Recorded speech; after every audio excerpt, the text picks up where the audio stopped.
This video is brought to you by my disappointment and oncoming dependence on alcohol. So why am I so disappointed, you might be asking? Because of Jaime Lannister. Yes, let me tell you about Jaime Lannister. So, Jaime Lannister is by far one of my favourite ever book characters. Jaime's arc in the books is definitely the most satisfying to read, the most fun to read. In the TV show, however, HBO, well, David and Dan, the writers of the TV show, they did my boy Jaime dirty. And let me just tell you how they did that. This video is aimed largely at people who've only seen the TV show and who are unfamiliar with the changes made to Jaime's character. Okay, so to start with, Jaime in the first season of Game of Thrones, and largely in the second season as well, and then again definitely in the third season, is pretty much on par with his book journey. Like, there's not a lot that's different between Jaime in seasons 1 to 3 that's different from Jaime in the books. There is, however, one major difference. Now, in hindsight, this change, this difference, was a warning of what was to come post season 3.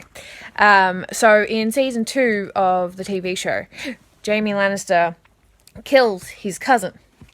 I think they named him Alton Lannister. Alton Lannister is not a character in the books. Hang on. Sorry, there's currently 4 papillons in my house, so filming around them is proving to be difficult. So, as I say, Alton Lannister is not a character in the books. Who we have instead in the books is Jaime's cousin, Cleos Frey, who is actually sent with Jaime and Brienne to King's Landing to be returned in exchange for Sansa and Arya. Cleos does not make it to King's Landing. He's killed rather early on in their journey, and although Jaime's not upset, he doesn't really like Cleos at all. Actually, he takes his boots because he figures, well, he's not using them anymore. He's not the one to kill him. He's killed by bandits. However, on the TV show, with the character of Alton Lannister, so Jaime and his cousin are in a cell together, and Jaime murders his cousin in cold blood. This isn't book Jaime. Book Jaime wouldn't do that to his cousin.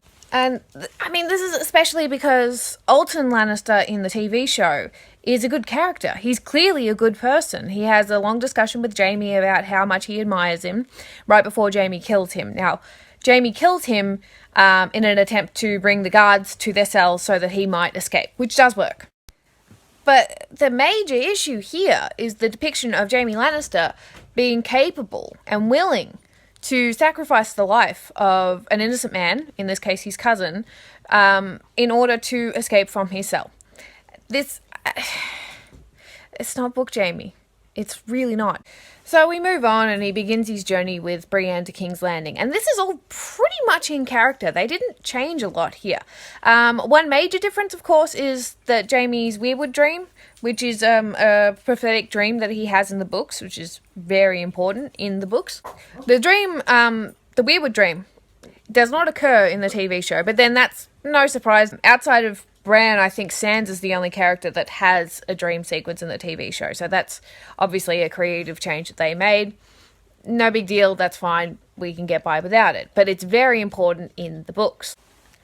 Now, Season 3 basically covers the bulk of the events of Storm of Swords. And again, his journey in Season 3 isn't all that different from his journey in A Storm of Swords. He goes on a journey with Brienne, he loses his hand, he saves Brienne from a bear, and of course, there's the bath scene. I think me and most Jaime Lannister fans, we were all very happy with Season 3. Jaime was absolutely done justice, and Nikolai Coster-Waldau, playing book Jaime, knocked it out of the park. Like, I can't believe he didn't win an Emmy that year, because his performance was outstanding. But then we hit Season 4. Season 4, Jaime Lannister. Here we go. Here goes the downward spiral of Jaime's character and the destruction of Jaime's character. I don't know or understand. I'm not even able to comprehend what on earth compelled David and Dan to change Jaime's story at this point, because it's so good in the books. His Feast for Crows storyline, his season 4 storyline, no.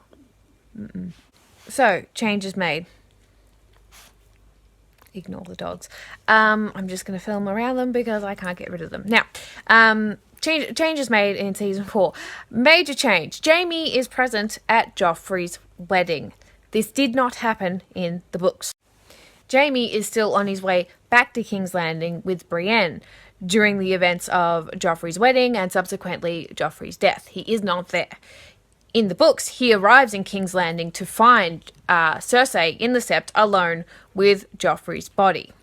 Now in the books, Jaime has not seen Cersei for over a year. He's been imprisoned by the Starks. He's been on this journey with Brienne to King's Landing. He has been separated from Cersei for so long, and the whole time he missed her. And yes, just as they do in the TV show, Jaime and Cersei have sex in front of Joffrey's corpse in the Sept, which is, I mean, it just speaks volumes about the dysfunction of their relationship. But it's different. In the books, Cersei consents to the sex. At first, she does protest about the location, but halfway through, she's saying yes. She's very into it. She's encouraging Jaime, and she even guides him in. She, she is the one to put the sword in the sheath, as it were. Good on ya. She's also on her period, which I love. I mean, the description of the sex scene, it's comedy gold, to be honest, in the books, because George goes into quite a bit of detail about Cersei being on her period, but, consenting regardless and wanting to have sex with Jaime regardless. And my favourite, Jaime, such a gentleman, after they are finished, there's all this blood left on the location where they were having sex, which I guess was like a bench or a table or something in the Sept. And Jaime grabs the sleeve of his cloak and he wipes Cersei's period blood off of this surface. Such a gentleman. Such a gentleman. What a romantic. So yeah, the sex is consensual in the books. Directly after it, they begin to argue, and you can see the fallout that happens to them. You can see the breakup start to occur, but they do have that last moment of passion. And it is their last moment of passion in the books. This is so important. This is the last ever time that Jaime and Cersei have sex in the Sept as soon as he arrives in King's Landing. That's it. And of course, after that event, they begin to become estranged. The TV show, on the other hand, God, it's a rape scene. It occurs at a different point in time. Jaime has already been in King's Landing for a number of weeks, and Cersei won't have sex with him because, I don't know. So Jaime is there for a time before Joffrey's wedding. He's there during Joffrey's wedding. He's there when Joffrey dies. He's at the funeral, and he's there with members of his family around Joffrey's corpse. After they leave, of course, he's left alone with Cersei for the first time in a while, I guess. I don't know why. And suddenly he decides, yeah, we're having sex right here, right in front of our son's body. And of course, the emotions aren't there. It's totally different from the books. In the books, they as disturbing as it is, they have sex in front of Joffrey because that's where they were reunited. That is where they first see each other for the first time in such a long time. It's an act of passion that they can't control. In the show, that's not it. That's not it. And to be totally honest with you, I don't even know why they even filmed the sept scene in the TV show if it wasn't going to have the same emotional build-up towards it. There's no reason for Jaime to suddenly decide, yep, we're having sex right here, right now. The real problem with the sept scene in the show is that it is depicted as a rape. Jaime rapes Cersei. Why? Dear God, why? Book Jaime is anti-rape. Now, I know some people argue that, but it's true. He describes how he was disgusted and horrified whenever King Aerys would rape his wife and Jaime had to stand guard at the door. He hated that. He hates that Robert Baratheon raped Cersei. He later on punishes rapists amongst his soldiers by sending them to the wall because he doesn't want that. He doesn't tolerate that. He is shown in multiple occasions to be anti-rape. Also, remember that time when he saved Brienne from rape? Twice, actually. First time when he lost his hand. Second time when he went back for her because he knew that she'd been left at Harrenhal. He was afraid that she was going to be raped. He didn't know that she was up against a bear instead, but yeah. So that is the first real problem with show Jaime. That is the most major problem and just a real indication of how the show writers do not understand. It's interesting to note that George R. R. Martin himself clearly did not like the way that the sept scene was depicted on the TV show. I mean, of course he didn't like it. They turned Jaime Lannister into a rapist. He used to write an episode or two per season, but then after season 4, he disappeared. The show is then completely tone deaf because in episode 3 of season 4, Jaime's a rapist.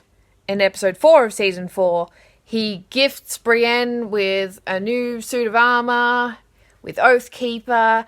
He sends her on a quest to rescue and find Arya and Sansa Stark, directly going against Cersei's orders. And all of this would have been fine. It would have had the correct emotional impact.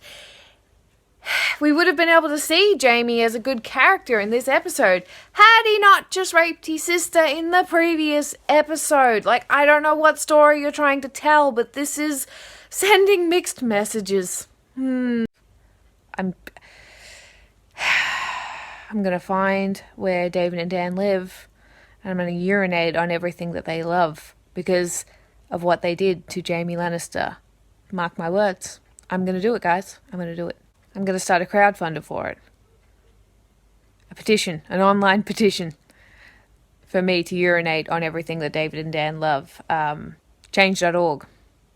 Let's make it happen, guys. Now, let's refer back to the books for a second. So, Jaime has already had sex with Cersei for the very last time. Joffrey is dead. Brienne is in King's Landing, but he's actually imprisoned her for her own safety because Loras Tyrell believes she killed Renly and he wants to kill Brienne. Jaime has Brienne imprisoned more to humour Sir Loras, but also to keep Brienne safe. He doesn't want Brienne to fight Loras. Loras is a good fighter, and although she's defeated him in the past, obviously he wants to avoid this conflict. So he temporarily has Brienne imprisoned in, well, it's like the penthouse suite of prison cells, actually. He has her sent to a pretty decent cell. But, it's so different from the show. So the next thing that happens after Jaime's return to King's Landing is that he's made Lord Commander of the Kingsguard. He was actually made Lord Commander of the Kingsguard while he was away, but he's just learning of it now. And we have a scene of Jaime in the White Sword Tower, which is kind of like the Kingsguard's tower, and he's looking at the White Book, which is the book that has a basic history of every knight who's ever served in the Kingsguard. And while he's there, Cersei comes to him. And she tries to give him a bit of a cheeky blowjob. She's trying to convince him to go after Sansa Stark and to kill her. But Jaime won't have any of it. Like, she's down, she's on her knees, she's getting ready to do the deed. And Jaime is like, what? No, get up. I'm not going to kill Sansa, number one. Number two, don't touch my dick. This is my work office. I mean, I know we had sex in front of our dead son, but those different circumstances. This is my work office. Treat it with respect. Sorry, go find yourself someone else. And Cersei leaves in a huff. And the next thing that Jaime does is he sends away for Brienne. Now, when Brienne comes to him, amongst other things, he rewards her with a dress, a beautiful blue dress, Oathkeeper, and then, same as in the TV show, he sends her on a quest to find and protect Sansa Stark before Cersei can get to her. Again, going against Cersei's wishes, acting independently, and acting honourably. He also gives her a really pretty white horse, so well done, Jaime, real subtle.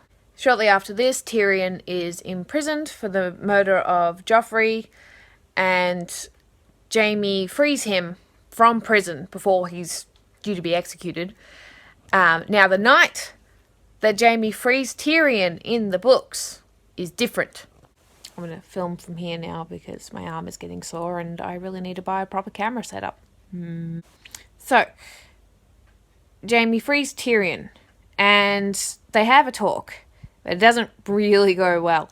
Jaime admits to Tyrion that Tysha, Tyrion's first wife, was actually a genuine person. Tysha was a common girl who genuinely fell in love with Tyrion. But Tywin Lannister hated this. He absolutely hated it. So he took that away from Tyrion. And he had Tysha raped by his soldiers. Tywin then convinced Jaime to go along with the story that Tysha had been a prostitute hired by Jaime all along in order to trick Tyrion. And Tyrion is infuriated by this news. He is so angry with Jaime that he tells Jaime that Cersei has been sleeping with several different men behind Jaime's back. This includes the Lancel Lannister. Now, weirdly enough, the TV show did have Cersei have an affair with Lancel, but in the TV show, Jaime never once learns about it. I don't know why they did this once again. You see, in the books, in Feast for Crows in particular, Jaime is obsessed with the fact that Cersei has been sleeping with other men. It crushed him. He had no idea that that was happening.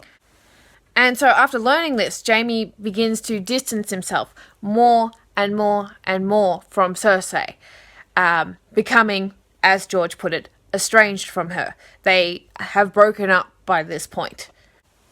And I've no doubt that show viewers listening to this have already realised what the major difference is.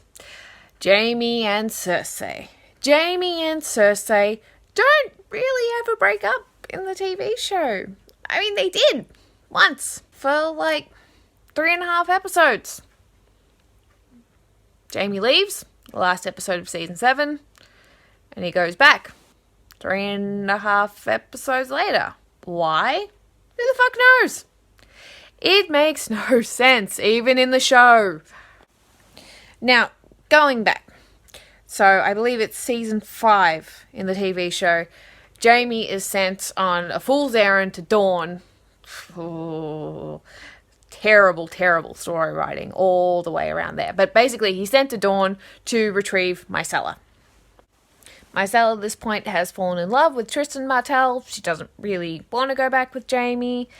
He has a pathetic fight with the Sand Snakes, which is the worst coordinated thing I've ever seen. And I watched Mortal Kombat Conquest, so that is speaking volumes. Anyway, the whole plot's dumb. It ends with Jaime on a ship, taking Myrcella back to King's Landing. But oh no! The evil Ilaria has poisoned her and she dies in his arms. Oh, so tragic. Fuck off, show. No, this is stupid, this is forced. I know a lot of people were like really emotional about Mycella's death in the TV show. Not me. Bullshit. Out of character. Who the hell learns that their uncle is their father and is like, oh, I'm so happy. Oh no, I'm dying. If only you'd had the chance to be my uncle and my father. Oh, I'm so happy to be inbred. He returns to King's Landing. Mycella's dead. Jaime's, sad. Cersei's sad. Sucks. In the books, Jaime doesn't go to Dawn. He doesn't go anywhere near Dawn. Mycella's still alive. Instead, Jaime goes to the River Run. He's got to go and end the siege in the Riverlands. And this is going to be very difficult to achieve without a high number of casualties. But guess what? Jaime uses his reputation as the Kingslayer and as a morally corrupt shithead, and he threatens Edmure Tully. Jaime tells Edmure that if you do not give up Riverrun to the Lannister forces, I'm going to take your baby with Rosalind Frey. Rosalind Frey is pregnant with Edmure's child. Once she gives birth, I'm going to take that baby, I'm going to chuck it in a trebuchet, and I'm going to just toss it. Bye-bye, trebuchet Tully. It's going to be like, my baby, oh, I'm stuck in a trebuchet. Whoop! Bye-bye, trebuchet Tully. Nice not knowing you. Edmure, understandably, does not want this to happen to his child, so he gives up Riverrun. Now, it's debatable whether or not Jaime was ever actually going to carry through with this plan. I do believe, had Edmure not agreed to it, Jaime may have done it. He probably will have. But he wouldn't have taken any pleasure in it. It was just a threat. And it was a successful threat. This threat that he made against Edmure's child is what is successful. He ends the siege at Riverrun without bloodshed. And everyone was expecting a battle. So, good job, Jaime. We can all take a lesson from this. Whenever you're having difficulties with, maybe a co-worker or somebody, maybe a staff member underneath you, just threaten their unborn child and you will get results. Trust me. The Jaime Lannister technique. Now, back to the show. So Jaime comes back from Dawn. He's still in a sexual relationship with Cersei. He's been removed from the Kingsguard. This is a weird change because he was never removed from the Kingsguard in the books, but in the show, they have removed him from. So he's no longer a member of the Kingsguard, but he's still a representative for the Lannister forces. So same as in the books, he is sent to Riverrun to end the siege. But good. He, again, threatens Edmure's unborn child. But in the show, for some batshit fucking reason, Jaime has this whole talk about his love for Cersei to Edmure. Why? Shut the fuck up, Larry. Shut up. And this is just furthering this Jaime Lannister character in the TV show that is continuing a relationship with Cersei. He is effectively Cersei's puppet in the TV show.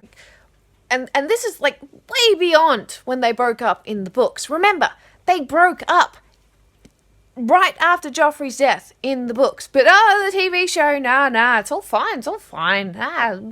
Let's have sex on the table in the White Sword Tower.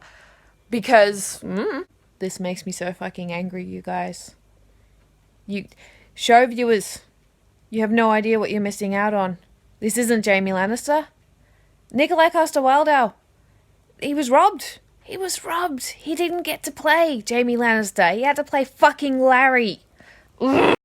Larry goddamn Lannister, who, by the way, on his return from Riverrun in the TV show, comes back to King's Landing to find that Cersei has killed fucking everyone in the Sept with wildfire, and that their last remaining child, Tommen, in his grief, has committed suicide.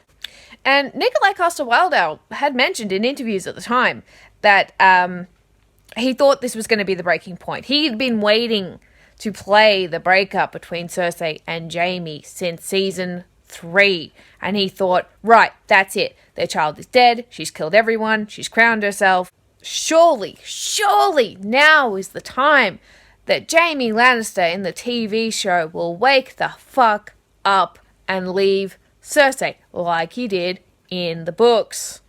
Nah. We open up at season 7 and there he is. Season 7, Jaime Lannister is apparently okay with Cersei killing everyone. Continues to have a sexual relationship with her. He even gets her pregnant again. Safe to say, this pregnancy does not exist in the books. It does not exist in the books. Cersei does not fall pregnant again after Tommen. She's done. That's it. No more children with Jaime. No more dick from Jaime. Him and his cock are gone.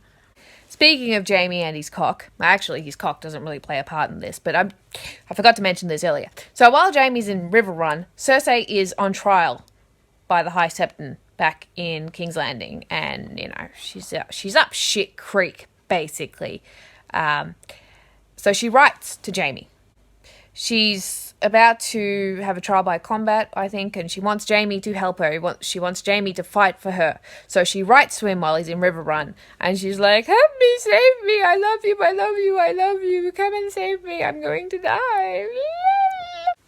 And Jaime, in a badass power move that is one of the best moments throughout the books, he takes the letter and he says, put this in the fire.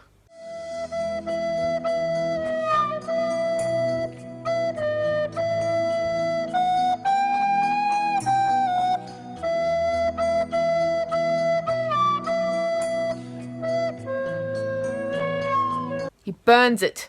He fucking takes Cersei's plea for help.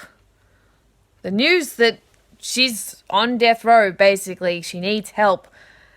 And he throws it in the fire because he's done with her. He's done. He's exhausted. No more. He's not going to be her puppet anymore. And just bless you, book Jaime. Bless you. You are an independent woman. You and your gold hand. You're doing good. So after he burns the letter, that's it. That's his Feast for Crows storyline over. We catch up with him again. He has one chapter in Dance with Dragons. Now this is very interesting.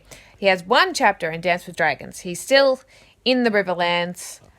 He's camped with his army. So while he's at the camp, he receives word that Brienne has appeared to see him. He hasn't seen Brienne since A Storm of Swords. So it's been a really long time. And he hears that she's there to see him. And he scrambles to his feet. He scrambles to his feet like a fucking lost puppy dog. And he sees Brienne. He's concerned about the state that she's in. She's been through hell and back. She's not looking her best. And he's worried about that. She says, look, I found Sansa. She's with the Hound. The Hound is keeping her hostage. And he refuses to let her go unless I take you back with me to go and see him. And Jaime's like, all right, fuck yes, another road trip. Let's get the hell out of here. And he leaves with Brienne. That is where he is currently in the books.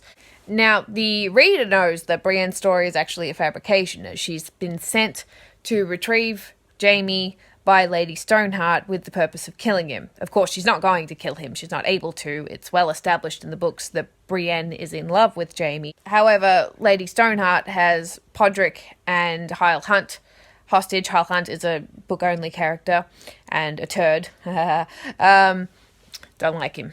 It's greasy. I've met too many men like him. Anyway, so she's got to do something. She needs to save their lives. And Brienne, being Brienne, is trying to find a way to save Podrick and Hyle from Lady Stoneheart. So she has come to collect Jaime. She's going to take Jaime back to Lady Stoneheart. And from there, we don't know what happens. They go off page. They're gone. Some months later, although it is an unspecified amount of time, Fun fact, I actually asked George R. R. Martin how long it has been, and he was like, oh, fans like you, I'm not going to tell you that. I kept that secret for a reason. Thanks, George. Can't blame me for trying. But we do know it's been a long time. Jaime has abandoned his soldiers. He's left with Brienne. No one knows where they are. And this word gets to Cersei, actually. She is told that Jaime took off with some tall woman. I don't know, who was that? Cersei's like, that's fucking Brienne of Tarth. I know it. Jaime has left with Brienne of Tarth. Nah, he wouldn't do that to me. Nah, he wouldn't leave me here for dead and abandon me for Brienne. That's a silly idea. Wink. Haha. But yeah, nah, that's exactly what Jaime's done. He's left with Brienne. Going on an adventure with Brienne. Love it.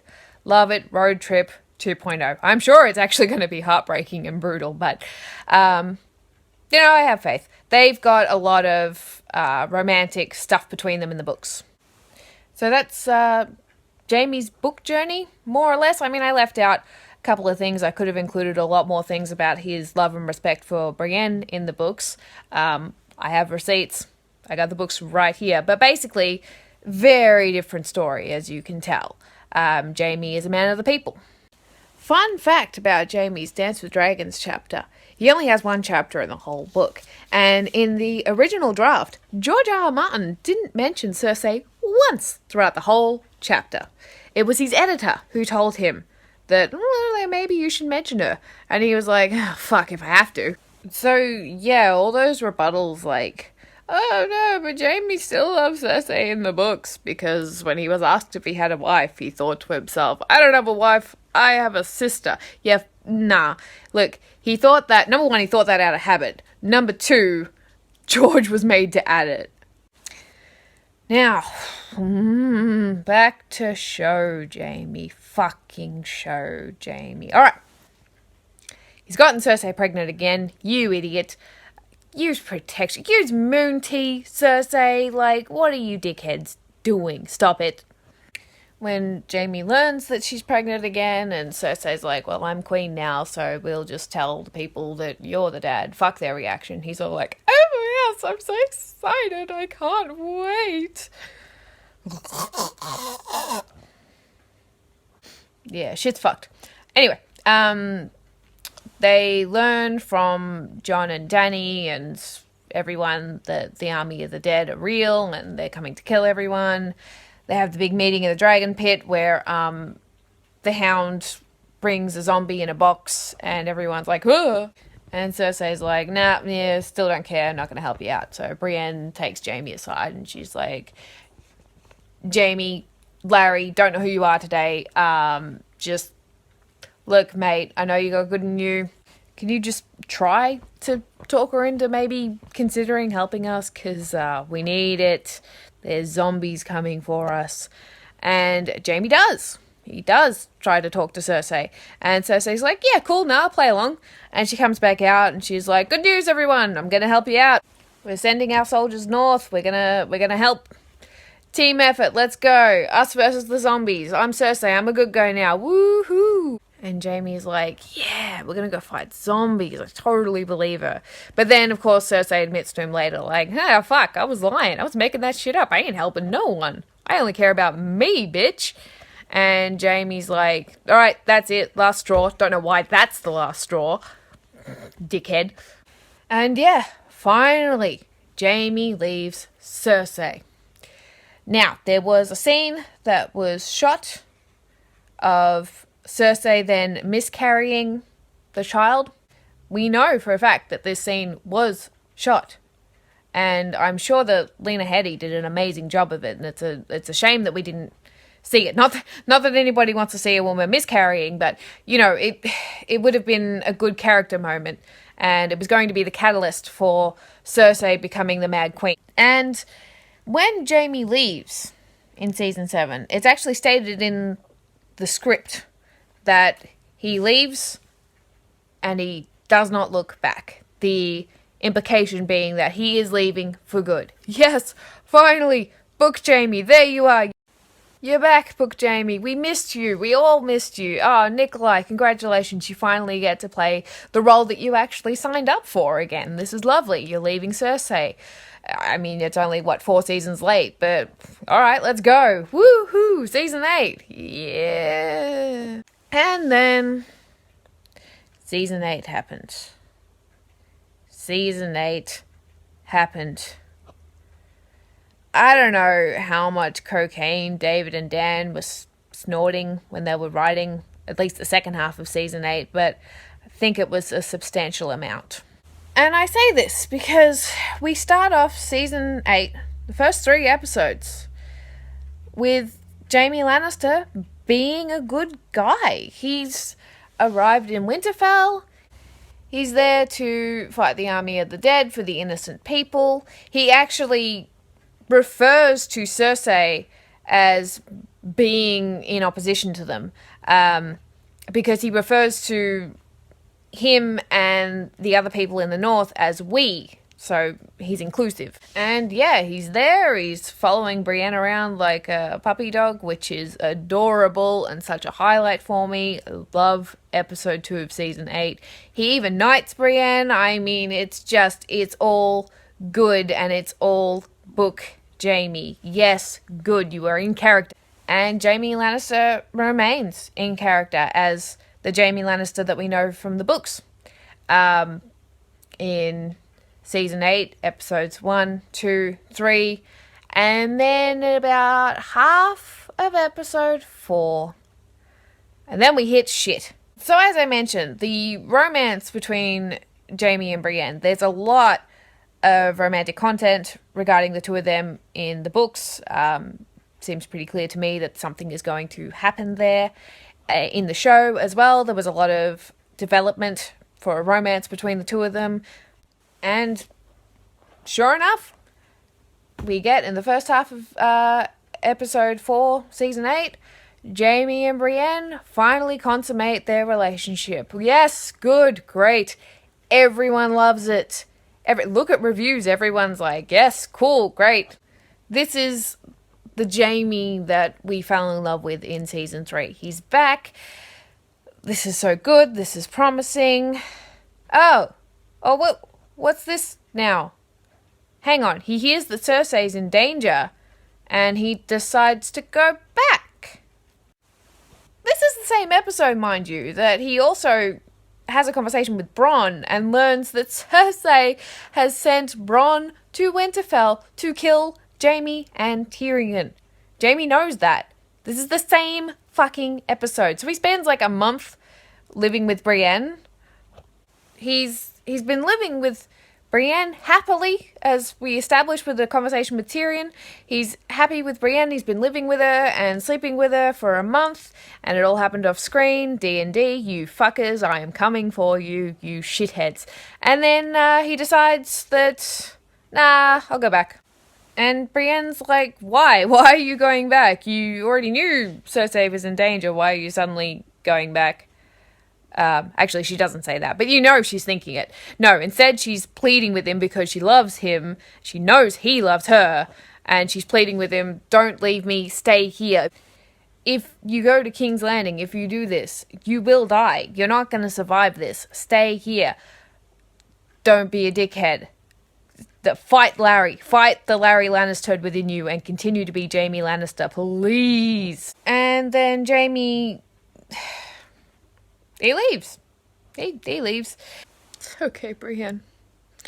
We'll always have each other. Mm-hmm. He says some bullshit about like, oh, I would have killed everyone in Riverrun to get back to Cersei. Not in the books, you fucker. You fucking liar. Not in the books, but in the TV show. I would have done this. So, yeah, he's gone. Brienne's left crying in a Gucci robe. She looks great in that robe. Outside of Winterfell, and everything sucks. Everything sucks. 8 years of character development just down the drain. It's gone. All of that build-up, all of that development, gone. Just thrown in the trash. Why? Who fucking knows? There's theories I have my own theory about it, which I will explain later, but just bad writing. Bad. So, a couple of things happened to me the day that I saw episode 5 of season 8. I actually had surgery that day for my endometriosis and adenomyosis. And that morning, in the waiting room of the hospital, I streamed the episode. It goes to air 11 a.m. Australian time on a Monday morning. So, yeah, it just happened to coincide with the same time that I was in the waiting room, connected to the hospital Wi-Fi, watched it live. Later that same day, of course, I went under general anesthetic. I had a surgery. I was given an enema. And you know what? All of that was better than the experience of watching episode 5 of season 8. Yes. Now, it's important to note, none of this shade is directed at the actors, the crew, the production staff, people who worked, basically any department on Game of Thrones, except for the writing staff. Like, everyone else obviously worked super hard, they did a good job, but the writing, completely off the rails, totally wrong. How can you fuck it up that bad? I can't understand. The groundwork was there. Everything was there. And you fucked it up. David and Dan. Oh, no. So, Jaime, none of this is in the books. None of this is in the books. And none of it will ever be in the books because it's fucked. Jaime is captured by Daenerys' forces because he was too stupid to take off his gold hand. Wanker.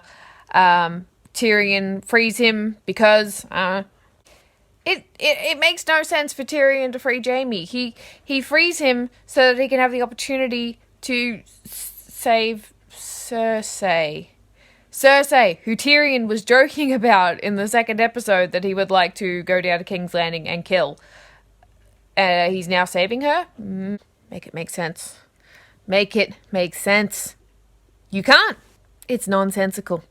If Tyrion had kept Jaime locked up, he would have been protecting him. He could have released him afterwards, but to release him before the siege in King's Landing, just death sentence. And to top it all off, Jaime Lannister, and I'm only going to refer to the show canon here, Jaime Lannister, who in the show has already been established as the man who saved the lives of 500,000 innocent people in King's Landing against King Aerys. The man who only 3 episodes ago was declaring his intention to defend the innocent people, to defend the people of Westeros against the army of the dead, because he is a changed man. Jaime Lannister. Jaime has a line of dialogue when he's talking to Tyrion where he says something like, I never cared about innocent people. Who are you kidding? What are you talking about? You almost died in Winterfell protecting innocent people. So, Jaime is in King's Landing.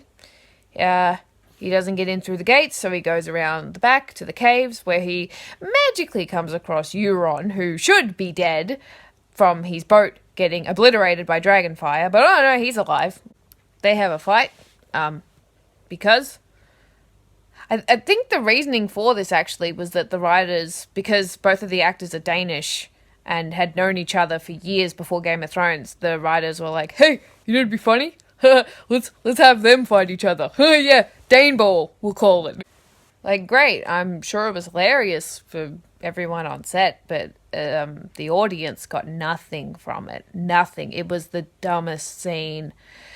And then Jaime's mortally wounded by Euron, but he kills him, even though he's only got one hand. Okay, cool, whatever. Jaime then gets into the Red Keep. He finds Cersei, the woman who, just in the episode prior to this, had she been presented with Jaime's severed head by Bronn, would have rewarded Bronn with Riverrun.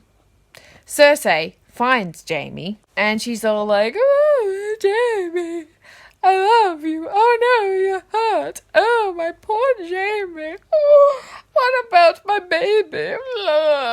Because, of course, for some unknown reason, the TV show decided to keep her pregnancy, even though she's not showing. She looks maybe 3-4 months pregnant, but I think like 12 months have passed. Okay, cool, whatever, show. You don't give a shit about logic anyway, so. And aside from being character assassination to Jaime, this is also such a disservice to Cersei. Cersei Lannister. She wouldn't die crying and groveling for her life. She already displayed that in season 2, in the Battle of the Blackwater. She's defiant. Don't forget, the Battle of the Blackwater, Cersei was willing to have all of the women in the Red Keep, all the women and children, killed by Ilan Payne rather than surrender to Stannis' forces. And then she herself took Tommen and herself off to the Iron Throne, believing that they've lost the battle, Stannis is going to come in, he's going to kill them.